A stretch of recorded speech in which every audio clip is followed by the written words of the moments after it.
Good morning students. Basic terms की जो class 6 थी अपनी, जिसमें मैंने लाइबिलिटीज को और कैपिटल को एक्सप्लेन किया था, उस क्लास में थोड़ी टेक्निकल प्रॉब्लम आ गई थी, वॉइस नहीं आ रही थी, इसीलिए मैं उसको दोबारा आपके लिए रिकॉर्ड कर रहा हूं। तो बेटा ध्यान दीजिए फिर से। टॉपिक है अपना, जब अपन डिस्कस करेंगे लाइबिलिटीज और कैपिटल। सबसे पहली बात यह आती है कि किसी भी बिजनेस में जो एसेट्स होती हैं, ठीक है जी, एसेट्स हम डिस्कस कर चुके हैं 5th क्लास में। तो बिजनेस में जो भी एसेट्स होती हैं, जो भी रिसोर्सेज है बिजनेस के, जो भी संसाधन है, उनके लिए पैसा कहां से आया होगा। ठीक है जी, हर बिजनेस के पास कुछ एसेट्स हैं, बिल्डिंग है, फर्नीचर है, अदर इलेक्ट्रिकल अप्लायंसेज हैं, बहुत सारी चीजें हैं। इन सब के लिए कहीं ना कहीं से तो पैसा आया होगा बिजनेस के पास। तो बिजनेस ने या तो लिया होगा उधार, लायबिलिटीज का मतलब है उधार का पैसा, और या बिजनेस के मालिक ने, बिजनेस के ओनर ने बिजनेस में कैपिटल लगाई होगी, पैसा लगाया होगा। ध्यान इस बात पर देना है आपको कि जो भी बिजनेस है वो अलग है और उसको चलाने वाला, उसका जो मालिक है वो अलग है। सेपरेट एंटिटी कॉन्सेप्ट ये कहता है कि बिजनेस को हमें अलग मानना है और उसके ओनर को हमें अलग मानना है। हमें बिजनेस को एक अलग एंटिटी, एक अलग पर्सन के तौर पर मान करके अकाउंटिंग करनी है। जो भी हम खाते बनाएंगे, जो भी हम अकाउंटिंग करेंगे, वो बिजनेस के नजरिए से करेंगे। ठीक है जी, ओनर के नजरिए से नहीं करेंगे, बिजनेस के नजरिए से करेंगे। तो आप सोचिए, बिजनेस में जो भी एसेट्स आई, उसके लिए कहीं से तो पैसा आया होगा बिजनेस के पास। बिजनेस ने या तो उधार लिया होगा बाहर से, आउटसाइडर से, या बिजनेस ने उधार लिया होगा बिजनेस के ओनर से कैपिटल के तौर पे। ठीक है जी, तो बिजनेस के पास जो भी एसेट है उनके लिए पैसा दो जगह से आया होगा। एक तो आउटसाइडर से, जो बाहर के लोग हैं जिनसे उधार लिया, और एक अपना घर का ही बंदा जो कि अपना बिजनेस का मालिक है, उससे उधार लिया होगा। देखिए, पर्दे पर और पर्दे के पीछे क्या सिचुएशन है। पर्दे के ऊपर अगर हम ध्यान दें तो बिजनेस अलग है, ठीक है जी, बिजनेस अलग है और ओनर अलग है। और पर्दे के पीछे देखें तो बिजनेस का ओनर ही तो बिजनेस चला रहा है। ठीक है जी, पर ध्यान रखिएगा, अकाउंटिंग करते समय हम बिजनेस को अलग मानते हैं और उसके मालिक को अलग मानते हैं। ठीक है जी, तो बिजनेस के पास जो भी संपत्तियां हैं उसके लिए बिजनेस कहीं से तो पैसा लाया होगा। दो ही जगह से ला सकता है, एक तो बाहरी लोगों से उधार ले ले, और या व्यापार के मालिक से उधार ले ले। तो जब व्यापार का मालिक पैसा लगाता है तो उसे कैपिटल या पूंजी कहते हैं, और जब बाहर वाले लोगों से उधार लिया जाता है तो उसे बोला जाता है लायबिलिटीज या दायित्व। तो अपन यही डिस्कस करेंगे कि लायबिलिटीज क्या होती है, कैपिटल क्या होती है। इक्वेशन ध्यान रखिएगा, जितनी भी एसेट्स हैं उनके लिए पैसा या तो बाहरी लोगों से लिया होगा या ओनर से लिया होगा। चलिए शुरू करते हैं लायबिलिटीज से, कि लायबिलिटीज क्या होती हैं। तो बेटा लायबिलिटीज के लिए ये बोला गया है कि ये एक फाइनेंशियल ऑब्लिगेशन है। ठीक है जी, liabilities refers to the financial obligation. ठीक है जी, वित्तीय जिम्मेदारी, ठीक है, वित्तीय दायित्व। ठीक है जी, तो पैसों में जो चुकाना है किसी को हमें, वो वाला दायित्व। ठीक है जी, नैतिक दायित्व हमारे बहुत होते हैं, हमारे को पढ़ाई करनी है, ठीक है, हमारे पेरेंट्स ने हम पर पैसा लगाया है, ये हमारा नैतिक दायित्व है। ठीक है जी, पर यहां मैं वित्तीय दायित्व की बात कर रहा हूं, जो पैसे बिजनेस ने अपनी संपत्तियों को बनाने के लिए कहीं से उधार लिए हैं, उनको चुकाने की बात।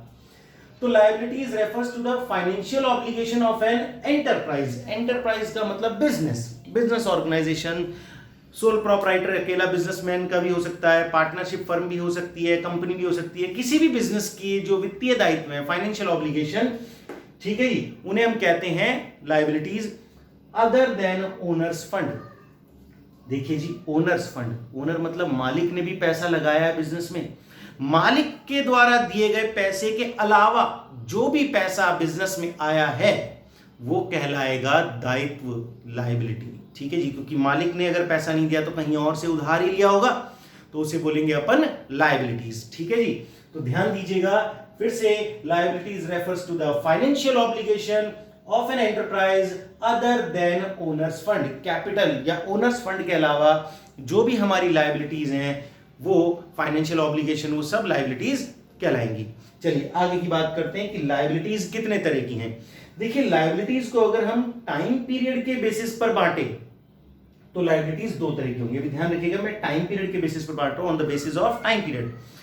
तो on the basis of time period current liability और नॉन करंट लायबिलिटी। जिस तरीके से करंट एसेट्स होती थी और नॉन करंट एसेट होती थी, उसी तरीके से करंट लायबिलिटी और नॉन करंट लायबिलिटीज भी होती हैं। देखिए, करंट लायबिलिटीज ऐसी लायबिलिटीज जिनका पेमेंट 12 महीने के अंदर अंदर करना है। ठीक है, 12 महीने या उसके अंदर अंदर बिजनेस को करना है। क्लियर है जी? ऐसी लायबिलिटीज जिनका पेमेंट 12 महीने या उसके अंदर अंदर बिजनेस को करना है, वो लायबिलिटीज कहलाएंगी करंट लायबिलिटीज। ठीक है जी, हिंदी में इसे बोलते हैं चालू दायित्व। ठीक है जी, चालू दायित्व मतलब जिनका भुगतान, जिनका पेमेंट 1 साल या उसके अंदर अंदर करना है। जैसे अगर हमने किसी से गुड्स परचेज किए हैं क्रेडिट बेसिस पर, माल खरीदा उधार, तो ऐसी सिचुएशन में जो हमारा सप्लायर है जिसने हमें माल उधार दिया है, उसको हमें भुगतान करना होगा। और वो जो टाइम पीरियड मिलता है ना, वो 1 महीना, 2 महीना या 3 महीने से ज्यादा नहीं मिलता है। ठीक है जी, तो 1 साल के अंदर अंदर ही करने वाले ये पेमेंट्स जो हैं वो करंट लायबिलिटीज कहलाएंगे। इसी तरीके से आपने बैंक से कोई शॉर्ट टर्म लोन ले लिया, ठीक है, या किसी भी पर्सन से कोई शॉर्ट टर्म लोन ले लिया, मान के चलिए 6 महीने का या 8 महीने का कहीं से लोन ले लिया है, तो ये लोन भी तो आपको 1 साल के अंदर अंदर रीपे करना है। तो ऐसी कोई भी लायबिलिटी, ऐसी कोई भी फाइनेंशियल ऑब्लिगेशन जिसका रीपेमेंट आपको 1 साल के अंदर अंदर करना है, वो करंट लायबिलिटीज कहलाएंगी। ठीक है जी, बात आती है नॉन करंट लायबिलिटीज की। तो नॉन करंट लायबिलिटीज सिंपल सी बात है, जो 1 साल के बाद पे करनी है। ठीक है, जो 1 साल के बाद पे करनी है फाइनेंशियल ऑब्लिगेशंस, उन्हें हम कहेंगे नॉन करंट लायबिलिटीज। एग्जांपल लेते हैं, अगर मान के चलिए आपने बैंक से 3 साल का लोन लिया है, लॉन्ग टर्म लोन या मीडियम टर्म लोन, तो जो 1 साल के बाद आपकी लायबिलिटीज होने वाली हैं, ठीक है, आज की तारीख से देखा जाए, आज से 1 साल के बाद जिनको आपको पे करना है, वो कहलाएंगे अपनी नॉन करंट लायबिलिटीज। ठीक है जी, 1 साल के बाद जितने भी भुगतान आपको करने हैं फाइनेंशियल ऑब्लिगेशंस, उनको अपन बोलेंगे नॉन करंट लायबिलिटीज, जैसे कि लॉन्ग टर्म या मीडियम टर्म बैंक लोन अगर आपने लिया है तो। ठीक है जी, तो जी लायबिलिटीज क्या है? Financial obligation other than owners fund. किसी भी बिजनेस की फाइनेंशियल ऑब्लिगेशन जो भुगतान उसे करना है ओनर्स फंड के अलावा, कैपिटल के अलावा, मालिक के द्वारा लगाए गए पैसे के अलावा, उसे अपन लायबिलिटीज कहते हैं। लायबिलिटीज टाइम पीरियड के बेसिस पर 2 तरह की होती हैं, करंट लायबिलिटीज और non current liabilities. Current liabilities वो जिनका पेमेंट हमें 1 साल के अंदर अंदर करना है, और नॉन करंट लायबिलिटीज वो जिनका पेमेंट हमें 1 साल के बाद करना है। अब बात आती है सोर्सेज के बेसिस पर लायबिलिटी कितनी होती है। सोर्सेज के बेसिस पर 2 होती हैं, इंटरनल और एक्सटर्नल। देखो, इंटरनल लायबिलिटी क्या होती है? इंटरनल लायबिलिटी का मतलब है जो बिजनेस के अंदर ही है। जैसे ओनर ने पैसा लगाया बिजनेस में, बिजनेस के मालिक ने बिजनेस में पैसा लगाया, तो बिजनेस के नजरिए से सोचो, बिजनेस को तो पैसा मिला, पर देने वाला कोई बाहरी व्यक्ति नहीं है, बिजनेस का ओनर ही है। ठीक है जी, तो बिजनेस का ओनर जब पैसा दे तो उसे अपन बोलते हैं इंटरनल लायबिलिटी। क्योंकि एक एग्जांपल अगर हम लें कि आप अगर खुद का बिजनेस शुरू करें, तो आपके पास पैसे की कमी है, आप पैसा ले रहे हैं कहां से? एक तो अपने पेरेंट्स से उधार ले रहे हैं और एक बैंक से उधार ले रहे हैं। ध्यान दीजिएगा, पेरेंट्स से अपन ने उधार लिया थोड़ा सा पैसा, ठीक है, और कुछ पैसा हमने बैंक से उधार लिया। तो सीधी सी बात है, आप किसका रीपेमेंट पहले करोगे? आप रीपेमेंट पहले करोगे बैंक का। ठीक है जी, क्योंकि बैंक कौन है? आउटसाइडर। ठीक है जी, आउटसाइड लायबिलिटी पर इंटरेस्ट ज्यादा चढ़ रहा होगा, ठीक है, वो हमसे जल्दी पैसे मांग रहा होगा। हमारे पेरेंट्स के को तो हम बोल देंगे कि भैया आपको हम बाद में पैसा दे देंगे, और वो हमें कोई ऐसा फोर्स भी नहीं करने वाले, पर हाँ उनके पैसे भी वापस करने हैं, वो भी हमारे लिए एक लायबिलिटी है। तो ध्यान दीजिएगा, बाहर वालों से पैसा लिया एक्सटर्नल लायबिलिटी, घरेलू व्यक्ति से ही पैसा लिया वो इंटरनल लायबिलिटी। तो यहां पर जो ओनर है बिजनेस का, जो कैपिटल लगाता है, वो हमारे बिजनेस के लिए एक इंटरनल लायबिलिटी है। ठीक है जी, लायबिलिटी ये भी है, पैसा तो ओनर ने भी दिया है ना बिजनेस को, वापस तो वो भी करना है हमें। तो वो बिजनेस के ओनर ने जो पैसा दिया है वो हो गई हमारी इंटरनल लायबिलिटी, और बाहरी लोगों से जो पैसा लिया है ओनर के अलावा, बैंक से या किसी और पर्सन से उधार लिया है, तो वो हो गई हमारी एक्सटर्नल लायबिलिटी। तो बेटा सोर्सेज के बेसिस पर लायबिलिटी दो, इंटरनल और एक्सटर्नल। उम्मीद है बात आपको समझ में आ रही होगी। चलिए अब लायबिलिटीज अपना टॉपिक क्लियर हो गया कि बाहर से जो भी उधार आपने लिया है वो लायबिलिटीज है।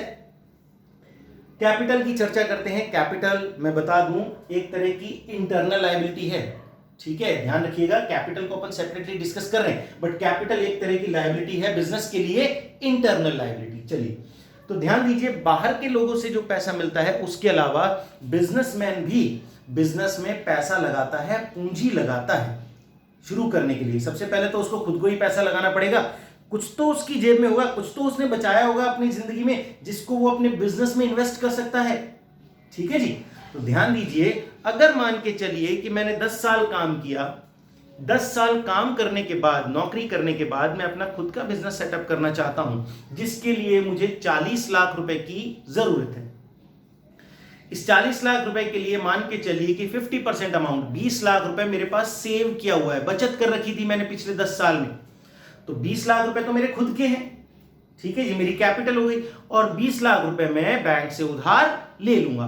तो ध्यान दीजिए, मेरे बिजनेस में कितने इन्वेस्ट हो गए? 40 लाख रुपए। मेरी बिजनेस में कितनी एसेट्स हैं? 40 लाख रुपए की एसेट हैं। और वो 40 लाख रुपए की एसेट कहां से आई?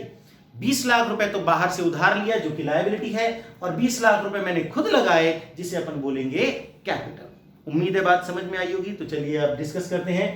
कहते हैं कैपिटल का मतलब क्या है? Amount invested in an enterprise by the proprietor और पार्टनर्स।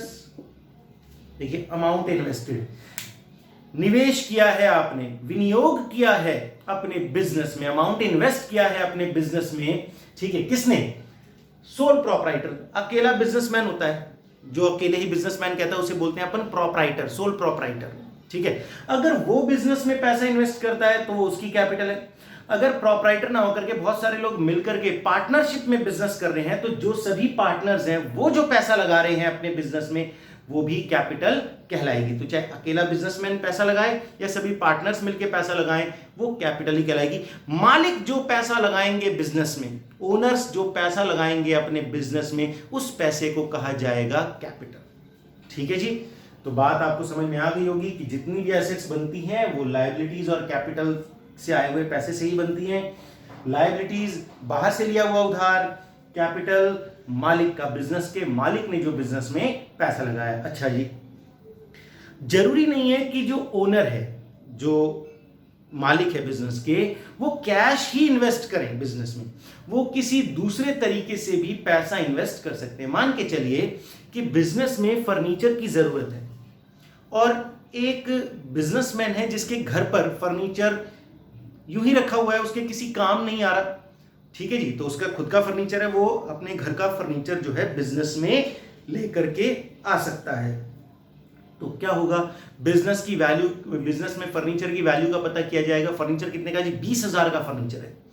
20,000 का फर्नीचर उसने अपने बिजनेस में लगा दिया, तो ये एक तरीके से 20,000 की कैपिटल ही लगाई हुई मानी जाएगी। क्योंकि आप सोचिए, अगर वो कैश भी लगाता बिजनेस में, तो बिजनेस को फर्नीचर तो खरीदना पड़ता, कैश जाता फिर फर्नीचर आता, ठीक है। तो यहां पर डायरेक्टली फर्नीचर को अगर इंट्रोड्यूस कर दिया तो उसे भी हम कैपिटल ही मानेंगे। तो ध्यान दीजिए कि कैपिटल जो है कैश में भी हो सकती है और इन काइंड, कैश या किसी वस्तु के रूप में भी कैपिटल लगाई जा सकती है, ठीक है जी। तो घर से अपनी कार ले आया बिजनेस के लिए, तो वो कार भी कैपिटल का पार्ट बन जाएगी। फर्नीचर ले आया, एसी ले आया, कैश ले आया, जो भी वो अपने पर्सनल सोर्सेज से बिजनेस में लेकर के आया है, वो सारी की सारी चीजें कैपिटल कहलाएंगी। तो जी, amount invested in an enterprise, किसी भी व्यापार में निवेश किया गया पैसा, चाहे वो नगद में हो या किसी वस्तु के तौर पे हो या किसी दूसरी चीज के तौर पे हो, वो सब पूंजी कहलाएंगी, कैपिटल कहलाएंगी। अब ये जो कैपिटल है बिजनेसमैन ने लगाई है, हम कहीं भी पैसा इन्वेस्ट करते हैं तो ये उम्मीद करते हैं ना वो बढ़े, इसीलिए तो पैसा इन्वेस्ट करते हैं। तो बिजनेसमैन ने भी जो पैसा बिजनेस में लगाया है, कैपिटल लगाई है, वो ये उम्मीद से कि मैं प्रॉफिट कमाऊंगा जिससे मेरी कैपिटल और बढ़ेगी। तो बेटा कैपिटल बढ़ती है किससे? प्रॉफिट से, ठीक है। मान के चलिए कि आपने बैंक में फिक्स डिपॉजिट कराया, ठीक है, आपने बैंक में 10 लाख रुपए का फिक्स डिपॉजिट कराया और उसके ऊपर आपको 10% से इंटरेस्ट मिलेगा, तो आपके जो 10 लाख रुपए हैं 1 साल के बाद 11 लाख हो जाएंगे, क्योंकि उसमें 1 लाख रुपए का ब्याज भी तो जुड़ जाएगा। तो जो 10 लाख रुपए आपने इन्वेस्ट किए हुए थे, आपकी जो कैपिटल थी वो बढ़कर के अब हो गई 11 लाख रुपए। इसी तरीके से बिजनेस में जो आपने कैपिटल लगाई, प्रॉफिट्स की वजह से वो क्या हो जाएगी, बढ़ जाएगी। तो कैपिटल को बढ़ाता है क्या, प्रॉफिट बढ़ाता है, या आपने और एक्स्ट्रा कैपिटल लगा दी है तो आपकी कैपिटल बढ़ जाएगी। आपके पास कहीं से और पैसा आया, आपने बिजनेस में इन्वेस्ट कर दिया, तो कैपिटल बढ़ती है किस किस चीज से, प्रॉफिट से और एडिशनल कैपिटल लगाने से। उसके बाद बात आती है कैपिटल घटती किस चीज से है। अगर आपको बिजनेस में लॉस हो गया तो लॉस की वजह से आपकी जो कैपिटल है वो रिड्यूस होगी, क्योंकि आपकी जेब से पैसा जाएगा। भाई स्टाफ काम कर रहा है, एम्प्लॉइज काम कर रहे हैं, अगर बिजनेस में प्रॉफिट नहीं हुआ है, ऐसा थोड़ी कि आप उनको सैलरीज नहीं देंगे, तो वो पैसा जो सैलरी देनी पड़ेगी वो आपको अपनी जेब से देनी पड़ेगी, आउट ऑफ पॉकेट। तो कैपिटल कम हो जाएगी, क्योंकि उसी में से पैसा आप किसको देंगे, अपने एम्प्लॉइज को। तो लॉसेस की वजह से आपकी कैपिटल क्या हो जाती है, घट जाती है। और ड्राइंग्स या आहरण बोलते हैं, जो कि नेक्स्ट क्लास में मैं बता चुका हूं, ठीक है, 7th क्लास जो पार्ट 7 है अपनी बेसिक टर्म्स का। तो ड्राइंग्स का मतलब होता है आहरण करना, व्यापार से अपने निजी कार्यों के लिए, अपने पर्सनल यूज के लिए पैसा या कोई गुड्स या कोई एसेट्स निकालना। तो ध्यान दीजिएगा, कैपिटल बढ़ती है प्रॉफिट से और एडिशनल कैपिटल से, और कैपिटल घटती है किसी भी तरह के घाटे से या पैसा या किसी प्रकार की एसेट या गुड्स को बिजनेस से निकालने से। ठीक है जी, उम्मीद करता हूं ये आपको बातें समझ में आ रही होंगी। आप लोगों को इंग्लिश मीडियम को सारी की सारी क्लासेस का पीडीएफ मैं आज सेंड करता हूं, ठीक है, और हिंदी मीडियम का जो है वो सेल्स तक का पीडीएफ मैं आपको सेंड कर रहा हूं। बाकी जो हिंदी मीडियम का पेंडिंग रह जाएगा वो बाद में सेंड कर दिया जाएगा। तो बेटा आप इसको रीड कर लीजिएगा, समझ लीजिएगा, और कोई डाउट हो तो आप मुझे कांटेक्ट कर लीजिएगा।